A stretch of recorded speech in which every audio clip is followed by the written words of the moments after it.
Questions for reflection. As he nears the end of his second and final letter to Timothy, St. Paul gives his young spiritual son and disciple a serious charge. In fact, the words, "I charge you" or "I adjure you" are similar to the words used in Roman and Greek wills. He's telling this young bishop about the serious obligation he has in carrying out his office in the Lord. He wants Timothy to know the importance of teaching and preaching sound doctrine. He warns him of those who have, quote, itching ears in another translation, and accumulate for themselves false teachers.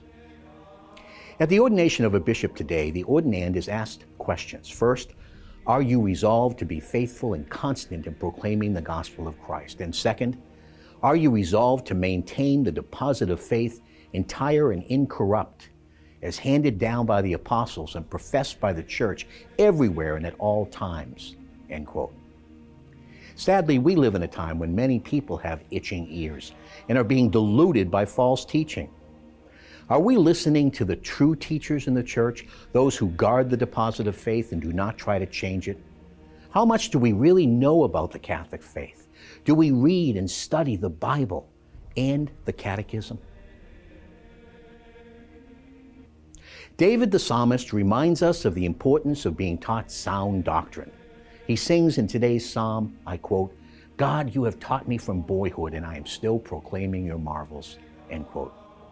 For the believer, instruction in the faith is a lifelong obligation.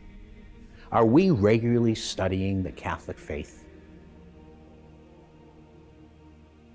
In the gospel appointed for today's Holy Mass, Jesus also warns of false teachers, and I quote, "Beware of the scribes who like to walk about in long robes, to be greeted respectfully in the market squares, to take the front seats in the synagogues and the places of honor at banquets.